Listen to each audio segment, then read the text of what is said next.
नमस्कार मित्रों, मैं सुनील बुटानी। भारत सरकार के गृह मंत्रालय ने अपने आदेश 17 मई 2020 के अंतर्गत कोविड-19 की मौजूदा स्थिति को ध्यान में रखते हुए नए दिशा निर्देश जारी किए हैं, जो कि 31 मई 2020 तक जारी रहेंगे। आइए उस पर एक नज़र डालते हैं। Number 1, lockdown shall continue to remain in force up to 31 May 2020। ये जो लॉकडाउन है वो 31 मई 2020 तक जारी रहेगा। Number 2, the following activities shall continue to remain prohibited throughout the country.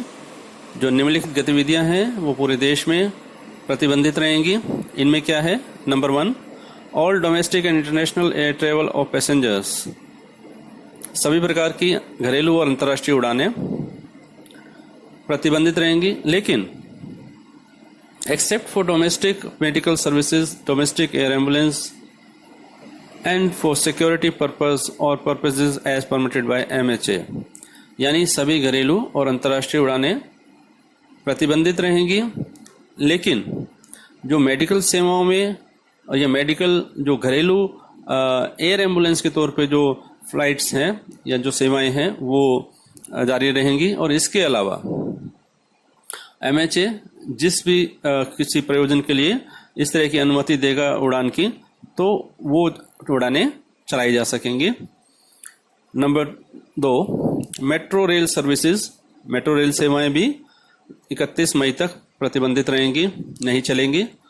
Number 3, schools, colleges, educational, training, coaching institutions, etc. will remain closed. Online distance learning shall continue to be permitted and shall be encouraged. सभी school, college, educational, training, coaching institutions वगैरह जो भी हैं वो सभी 31 मई तक बंद रहेंगे, लेकिन ऑनलाइन और डिस्टेंस लर्निंग जो है वो जारी रहेगी और इसे बढ़ावा दिया जाएगा। Number 4, hotels, restaurants and other hospitality services except those meant for housing, health, police, government officials, healthcare workers, stranded persons including tourists, and for quarantine facilities, and running of canteens at bus depot, railway stations and airports. Restaurants shall be permitted to operate kitchens for home delivery of food items. यानी जो hotel हैं, restaurant हैं और इसके अलावा और भी ऐसे जो अन्य हॉस्पिटैलिटी सर्विसेज हैं वो सब 31 मई तक बंद रहेंगी। लेकिन जो कुछ ऐसे होटल हैं जहां पर पुलिस या सरकारी जो अधिकारी हैं, हेल्थ केयर जो वर्कर हैं, जो कुछ क्वारंटाइन के लिए रखे गए हैं या कुछ टूरिस्ट हैं, उनको इजाज़त होगी कि वे वहाँ होटलों में रह पाएंगे। और बस डिपो, रेलवे स्टेशन या एयरपोर्ट्स वगैरह पर जो कैंटीन वगैरह हैं वो चलाई जा सकेंगी। और इसके अलावा जो रेस्टोरेंट्स वगैरह हैं वो अपनी किचन ओपन कर सकते हैं और होम डिलीवरी दे सकते हैं, लेकिन उन्हें अपने रेस्टोरेंट में बिठा करके खिलाने की अनुमति नहीं होगी। Number 5, all cinema halls, shopping malls, gymnasiums, swimming pools, entertainment parks, theaters, bars and auditoriums, assembly halls and similar places, sport complexes and stadia will be permitted to open. However, spectators will not be allowed. सभी प्रकार के जो cinema hall हैं, shopping mall हैं, gymnasium हैं यानी gym वगैरह हैं, स्विमिंग पूल हैं, एंटरटेनमेंट पार्क हैं, थिएटर वगैरह हैं, बार हैं, ऑडिटोरियम हैं, ये सभी जो भी इस तरह के जहाँ पर लोगों के इकट्ठा होने की संभावना रहती है वे सभी बंद रहेंगे। स्पोर्ट कॉम्प्लेक्सेस वगैरह खुले रहेंगे। Number 6, all social, political, sports, entertainment, academic, cultural, religious functions, other gatherings and large कॉन्ग्रीगेशंस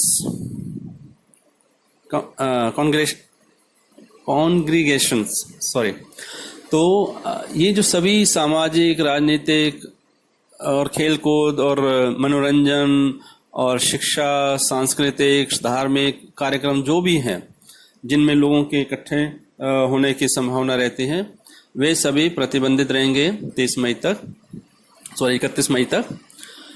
number 7, all religious places of worship shall be closed for public. Religious congregations are strictly prohibited. जो धार्मिक स्थान हैं, पूजा स्थल हैं, वे सभी जनता के लिए बंद रहेंगे।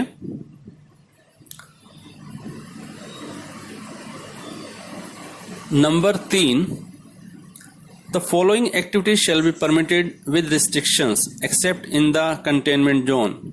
जो निम्नलिखित गतिविधियां हैं कुछ सीमाओं के साथ, कुछ रिस्ट्रिक्शंस के साथ इसकी अनुमति होगी, लेकिन ये जो गतिविधियों की जो अनुमति दी गई है वे कंटेनमेंट जोन्स में नहीं होगी।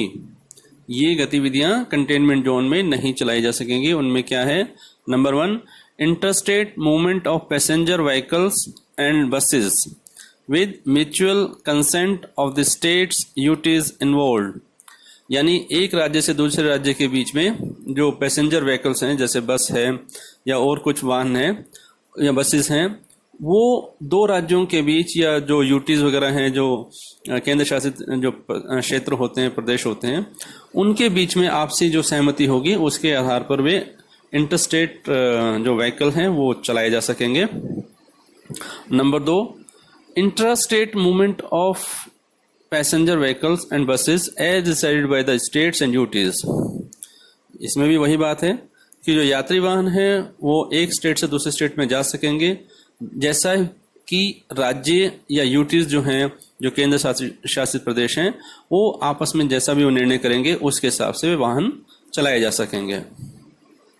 Number 3, standard operating procedures SOPs for movement of persons as mentioned in Annex 1 shall continue to operate। लोगों के आने जाने के लिए जो SOPs बनाए गए हैं, स्टैंडर्ड ऑपरेटिंग प्रोसीजर्स यानी मानक परिचालन प्रक्रिया वगैरह जो होती हैं, उसको जारी रखा जाएगा, जिसके बारे में Annex 1 जो कि अनुलग्नक 1 में दिया गया है। इसके बारे में आगे मैं उल्लेख करूंगा। नेक्स्ट है पॉइंट 4, नेशनल डायरेक्टिव्स फॉर कोविड-19 management.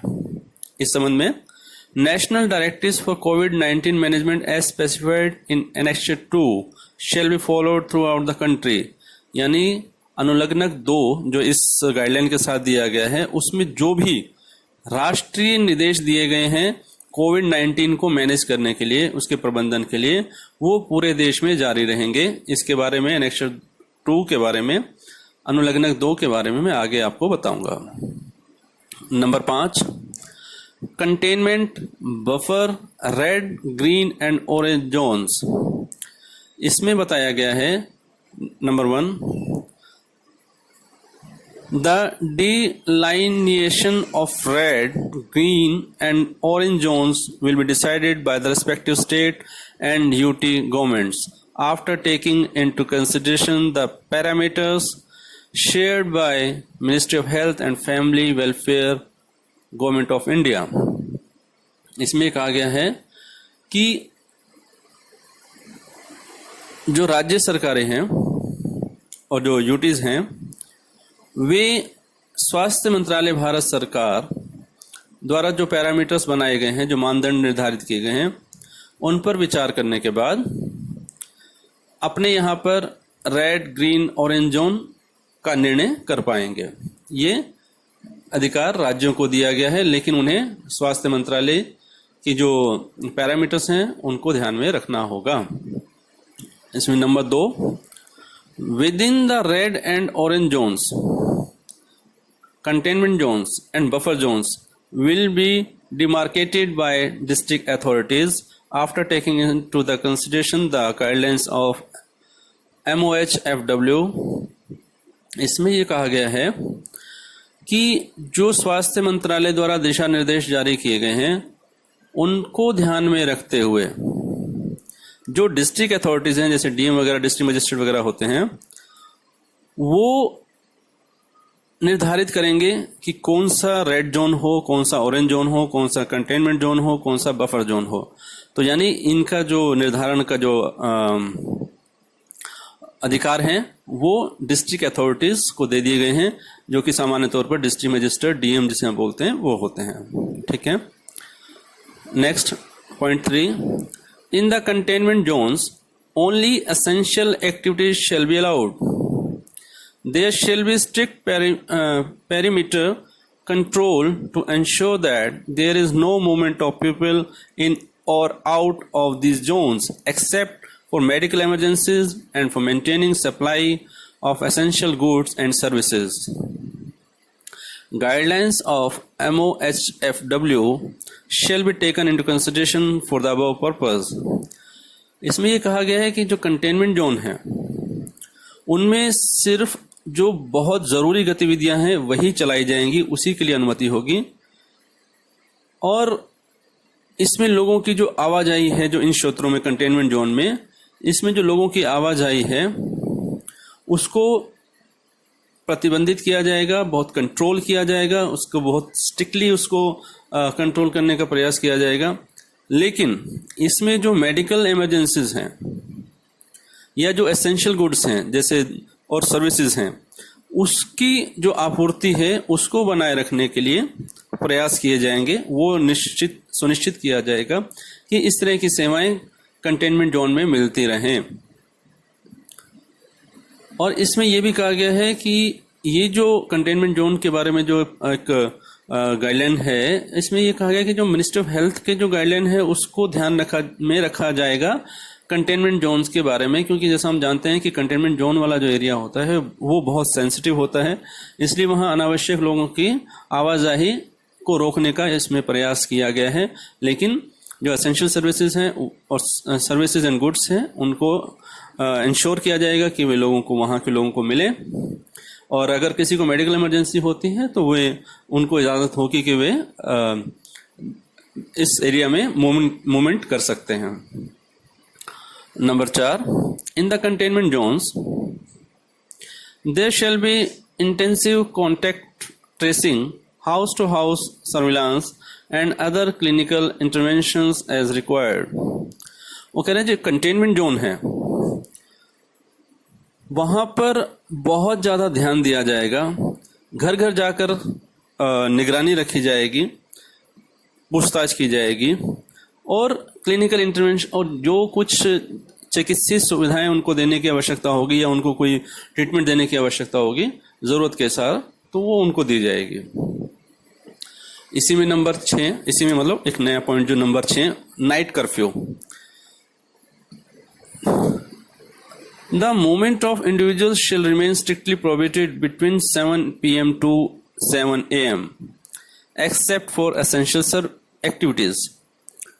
Local authorities shall issue orders in the entire area of their jurisdiction under appropriate provision of law, such as prohibitory orders, curfew under section 144 of CRPC and ensure strict compliance. जैसा कि पहले चल रहा था कि शाम 7 बजे से लेकर अगले दिन सुबह 7 बजे के बीच की जो अवधि है उसमें नाइट कर्फ्यू वो माना जाएगा और इसमें जो गतिविधियां हैं, लोगों की आवाजाही है, वो प्रतिबंधित रहेगी, बहुत सीमित रहेगी। लेकिन इसमें जो कुछ एसेंशियल गतिविधियां हैं उसको छूट दी गई है कि बहुत ज़रूरी जहां हो तो वे इस अवधि में 7 बजे से शाम के 7 बजे से सुबह 7 बजे के बीच में बहुत ज़रूरी कोई काम हो तभी आप निकल सकते हैं। और जो लोकल अथॉरिटीज़ हैं, जो कि स्थानीय स्तर के जो प्राधिकारी हैं, जो प्रशासन है, वो पूरा क्षेत्र अपने जो उनका न्याय क्षेत्र जुरिसडिक्शन है, उनका जो क्षेत्राधिकार है, उसमें वे जो कानून है उसको ध्यान में रखते हुए धारा 144 लगाएंगे एंड एंश्योर स्ट्रिक्ट कंप्लायंस, और इसका सख्ती से पालन भी होना चाहिए। यानी कि जो इस शाम को 7 बजे से लेकर सुबह 7 बजे तक की जो स्थिति है उसमें धारा 144 सख्ती से लागू की जाएगी ताकि लोग इस समय बाहर ना निकलें अनावश्यक रूप से। नेक्स्ट है 7.7 Protection of vulnerable persons.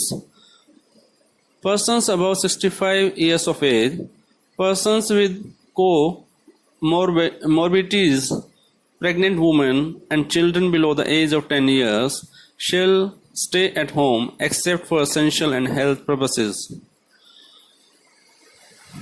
इसमें यह बताया गया है कि जो 65 साल से अधिक उम्र के जो व्यक्ति हैं, जो गर्भवती महिलाएं हैं, 10 साल से कम उम्र के जो बच्चे हैं, उनको घर में रखा जाए, उन्हें बाहर ना निकलने दिया जाए जब तक कि बहुत ज़रूरी या कोई हेल्थ इशू ना हो. ठीक है. नेक्स्ट है 8 number. All other activities will be permitted except those which are specifically prohibited. However, in containment zones, only essential activities shall be allowed, as mentioned in para 5(3) above. Further, states duties based on their assessment of the situation may prohibit certain other activities in the various zones or impose such restriction as deemed necessary. इसमें ये कहा गया है कि all other activities will be permitted, सभी अन्य गतिविधियों की अनुमति होगी सिवाय उनके कि जिन्हें प्रतिबंधित किया गया हो. लेकिन जो कंटेनमेंट जोन है उसमें सिर्फ एसेंशियल गतिविधियों, जो कि आवश्यक गतिविधियां हैं, उन्हीं की अनुमति होगी, जिसके बारे में ऊपर पैरा 5(3) में उल्लेख किया गया है. इसके अलावा जो सभी राज्य हैं, जो यूटीज हैं, वो अपनी वहाँ की स्थिति को ध्यान में रखते हुए कुछ गतिविधियों, जो अलग अलग उनके जोन हैं, उसमें क्या कुछ गतिविधियों की अनुमति दी जा सकती है या उन्हें प्रतिबंधित किया जा सकता है, जैसा भी वो ठीक समझे वैसा वो निर्णय कर पाएंगे. Number 9, use of Aarogya Setu. Aarogya Setu enables early identification of potential risk of infection and thus acts as a shield for individuals and the community. ये जो आरोग्य सेतु है, जो ऐप है, ये बहुत उपयोगी सिद्ध हुआ है जिन्हें भी कोई ऐसा इन्फेक्शन है या कुछ इस तरह के जो लक्षण हैं उसका पता करने में, और इससे दूसरे लोगों को सचेत करने में, दूसरों को शील्ड करने में, दूसरों की रक्षा करने में, समाज में जो इसको बढ़ने से रोकने में काफ़ी उपयोगी सिद्ध हुआ है. तो ये इसमें बताया गया है. तो इसलिए ज़्यादा से ज़्यादा लोगों को आरोग्य सेतु का इस्तेमाल करना चाहिए. मैं तो कहूँगा सभी को इस्तेमाल करना चाहिए, ताकि हमें अपने आसपास के एरिया का पता रह सके कि हमारे आसपास किस तरह के कोई संक्रमित व्यक्ति तो नहीं है या कुछ इस तरह के लक्षण वाला व्यक्ति तो नहीं है, ताकि हम और ज़्यादा उसके अनुसार सतर्क रह सकें. नेक्स्ट है, with a view to ensuring safety in offices and work places, employees on best efforts basis should ensure that Arogya Setu is installed by all employees having compatible mobile phones. इसमें ये कहा गया है कि जो कार्यालय हैं, जो वर्क प्लेसेस हैं, उनकी जो उनमें जो सुरक्षा है वो सुनिश्चित की जाए, और इसके लिए ज़रूरी है कि सभी एम्प्लॉय, सभी कर्मचारी जो हैं, अपने अपने फ़ोन में आरोग्य सेतु ऐप इंस्टॉल करें और उसका इस्तेमाल करें. Next, district authorities may advise individuals to install the Aarogya Setu application on compatible mobile phones and regularly update their health status on the app. This will facilitate timely provision of medical attention to those individuals who are at risk. जो जिला प्राधिकारी हैं उनको ये सलाह दी गई है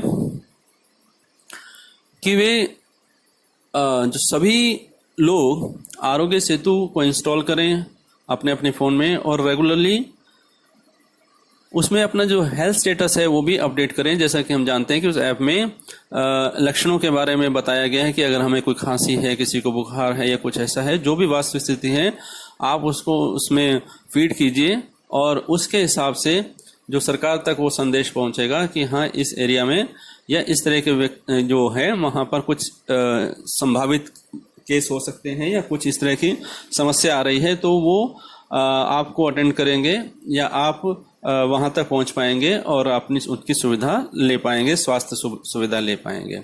और सरकार को भी पता रहेगा कि कहाँ पर कुछ इस तरह की संभावनाएं हो सकती हैं ऐसे केस होने की। ठीक है।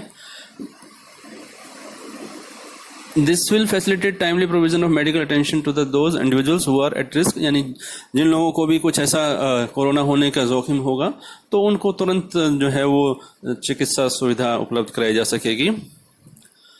नेक्स्ट है 10th point, special directions to ensure movement of persons and goods in certain cases। इसमें पॉइंट 1 के अंतर्गत ये बताया गया है कि all states UTs shall allow interstate and intrastate movement of medical professionals, nurses and paramedical staff, sanitation personnel and ambulances without any restriction,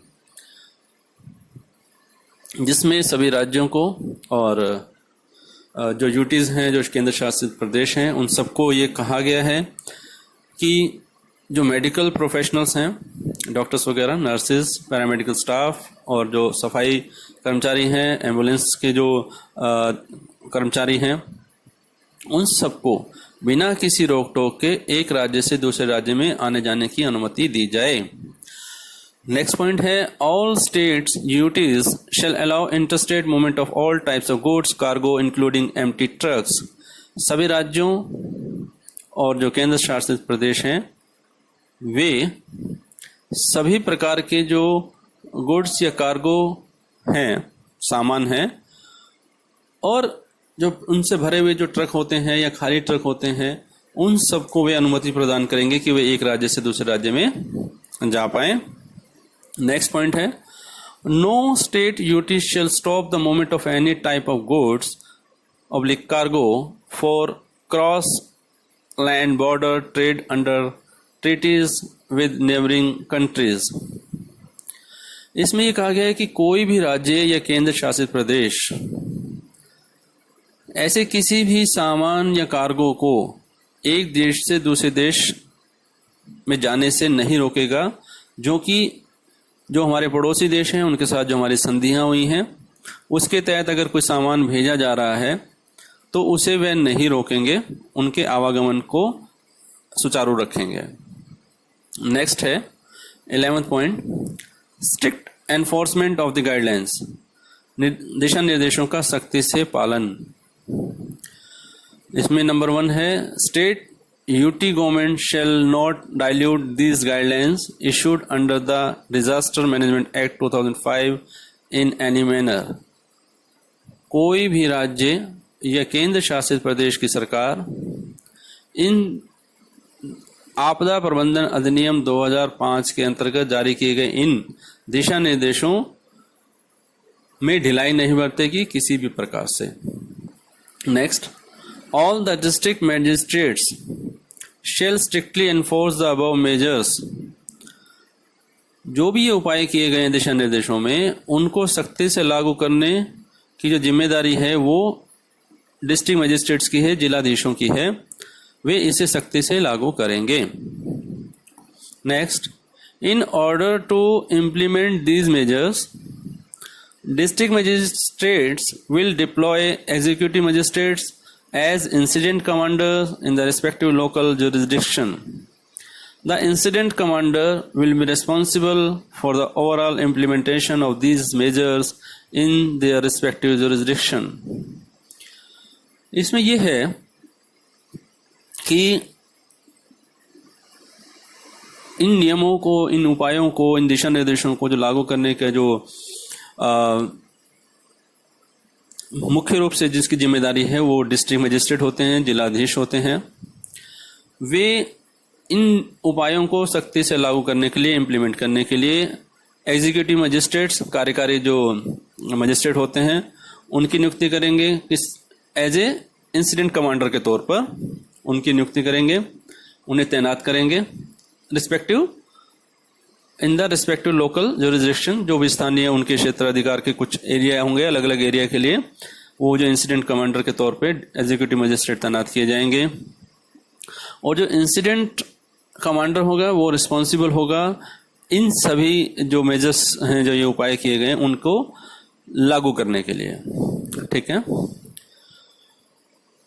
number 12 last में penal provisions, दंड संबंधी प्रावधान।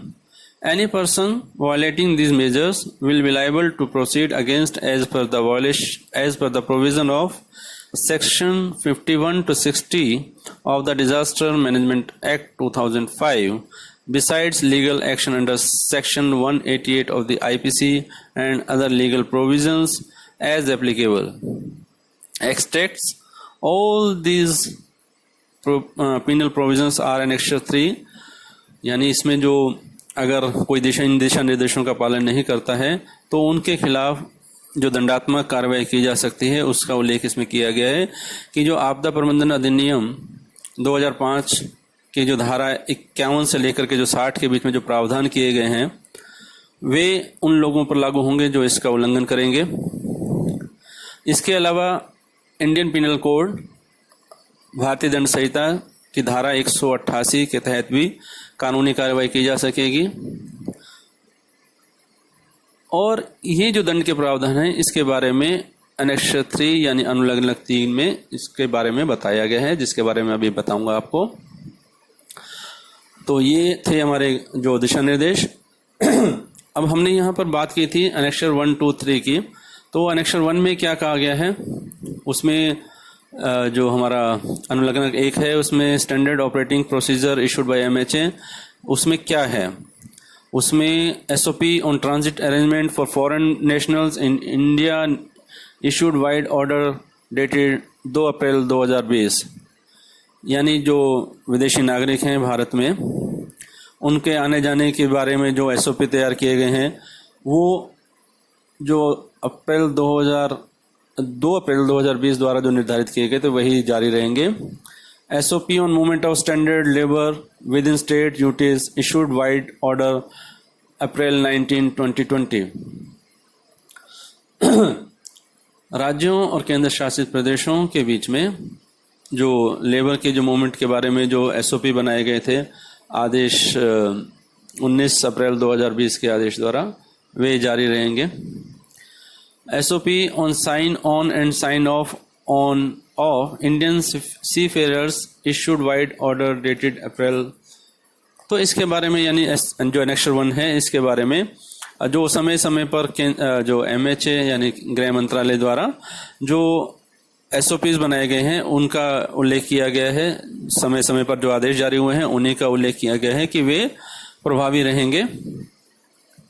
और एनेक्सर 2 काफ़ी इम्पोर्टेंट है। इसमें जो बताया गया है कि कोविड-19 के जो प्रबंधन के संबंध में जो राष्ट्रीय निर्देश हैं यानी पूरे देश पर जो लागू होते हैं, जो केंद्र सरकार से जारी किए गए हैं, जिनका पालन किया जाना है, इसके मामले में राज्य सरकारें कोई अपनी तरफ से निर्णय नहीं कर पाएंगे। इसमें है number 1, wearing of face cover is compulsory in all public and work places. सभी सार्वजनिक स्थानों पर और कार्यस्थलों पर फेस कवर पहनना अनिवार्य होगा। Spitting in public and work places shall be punishable with fine as may be prescribed in accordance with its laws, rules और regulations by the state UTs local authority.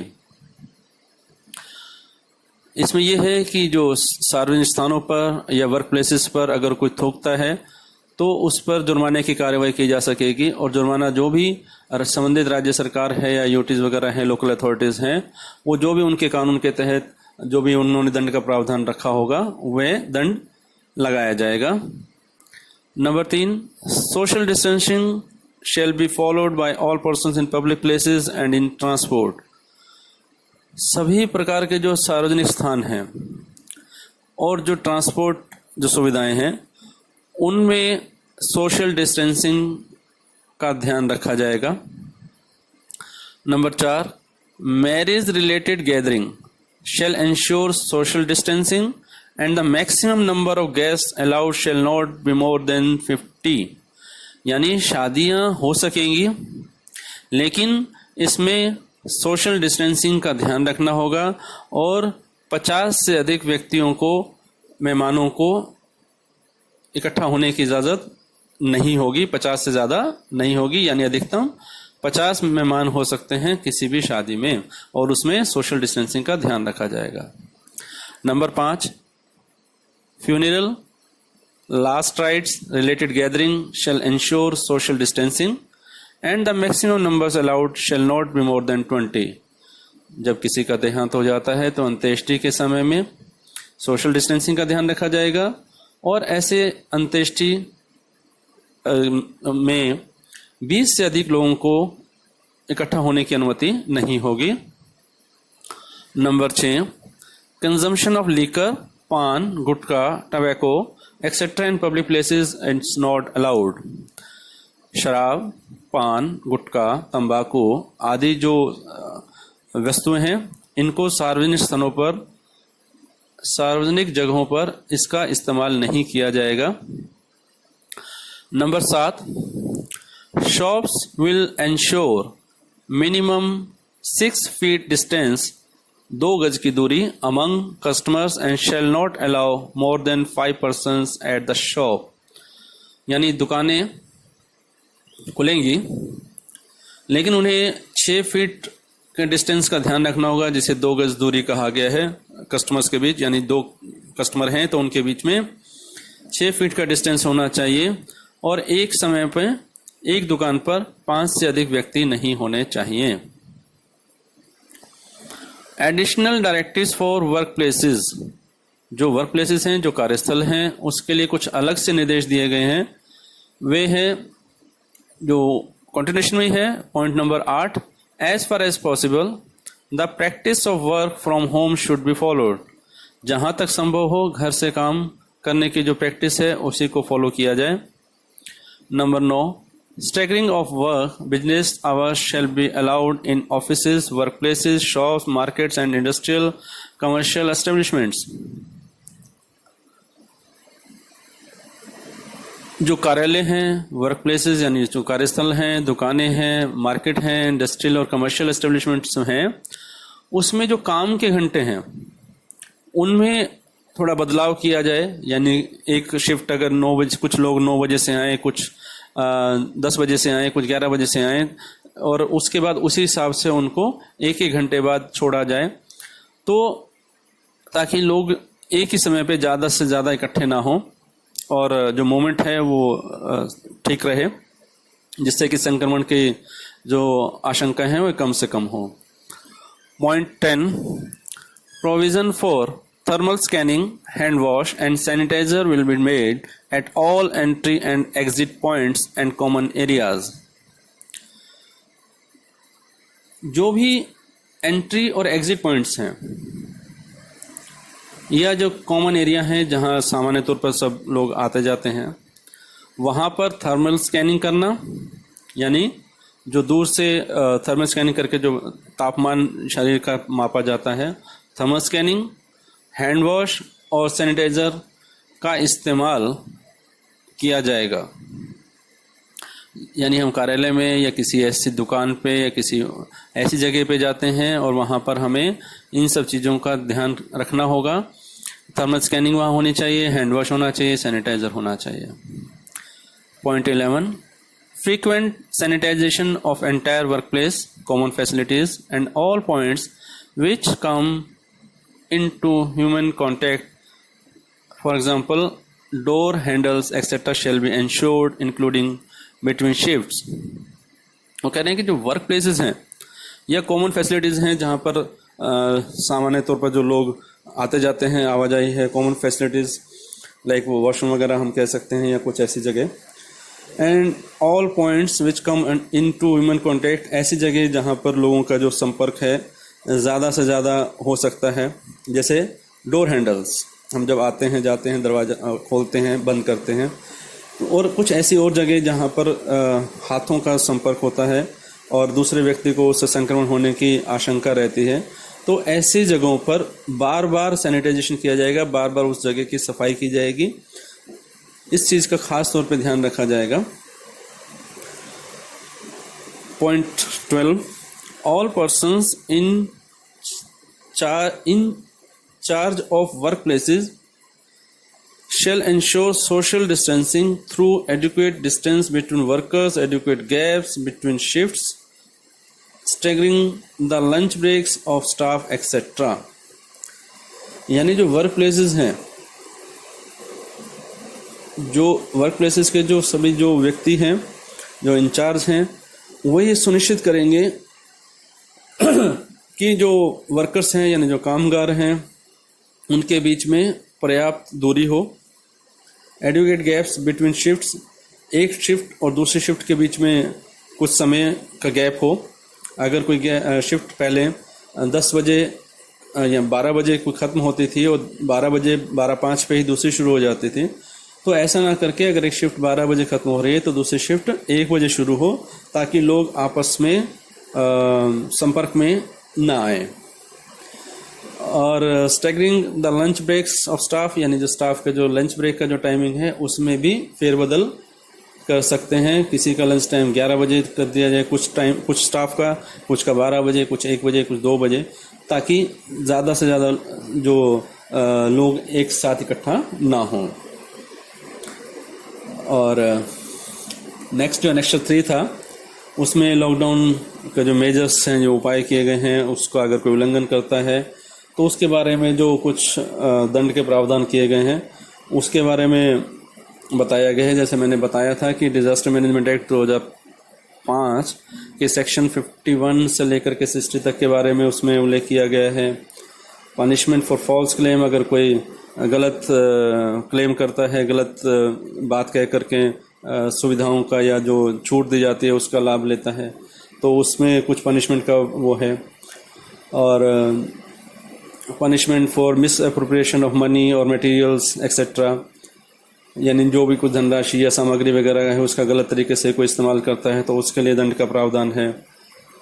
Punishment for false warning, और अगर कोई गलत तरीके से झूठी कोई चेतावनी जारी करता है या कुछ इस तरह की करता है तो उसके लिए भी जो है यानी कोई झूठ अफवाह फैलाता है, ये सब करता है तो उसको भी दंड का प्रावधान है। तो इस तरीके से इसमें दंड के प्रावधानों के बारे में बताया गया है, जिसके बारे में मैं डिटेल में बताना यहाँ उचित नहीं समझता, क्योंकि बहुत लंबा भी है और ज़रूरत ना हो कि किसी को इस तरह की स्थिति का सामना करना पड़े, इसलिए मैं इस एनेक्स 3 के डिटेल में मैं नहीं जा रहा हूँ। तो जो मुख्य बातें थी, मुख्य भी नहीं, मैंने तो सब उसको कवर किया है ताकि हमें ये रहे कि क्या सरकार की गाइडलाइंस हैं, एग्जैक्ट क्या हैं, क्योंकि हम न्यूज़पेपर्स में या चैनल्स पे हम सुनते हैं, लेकिन वो जो फ्लैश करते हैं हेडलाइंस और इस तरीके से, वो है अपनी जगह महत्वपूर्ण है, सब कुछ है, लेकिन मैंने आपको जो गाइडलाइंस हैं वहाँ से मैंने इंग्लिश और हिंदी दोनों में आपके सामने रखा है ताकि हम बेहतर से जान सकें कि एक्चुअली हमारे इस जो भारत सरकार के दिशा निर्देश हैं क्या। तो आशा है कि आपको मेरा ये प्रयास अच्छा लगा होगा। शुक्रिया, धन्यवाद। घर पर रहिए, स्वस्थ रहिए, सुरक्षित रहिए। जब तक बहुत ज़रूरी ना हो तब तक घर से बाहर मत निकलिए। नमस्कार।